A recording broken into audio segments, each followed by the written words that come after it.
News 7 Tamil, பொறுப்பும் பொது நலமும்.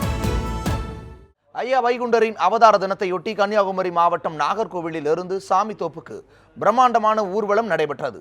இது பற்றி தற்போது பார்க்கலாம்.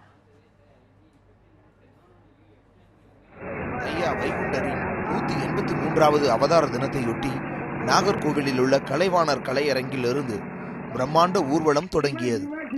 சாமித்தோப்பு தலைமைப்பதியின் தலைமை குரு பால ஜனாதிபதி தலைமையில் ஊர்வலம் நடைபெற்றது. முத்துக்குடை ஏந்திய பெண்களும் கோலாட்டத்துடன் சிறுவர் சிறுமியரும் ஊர்வலத்தில் பங்கேற்றனர்.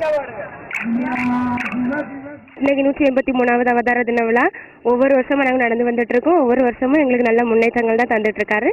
அதனால எல்லா வருஷமும் நாங்கள் நடப்போம். வைகுண்டரின் தலைமை பதியான சாமித்தோப்பு நோக்கி சென்ற ஊர்வலத்தில் காவிக்கொடி ஏந்திய ஏராளமான பக்தர்கள் நடைபயணம் சென்றனர்.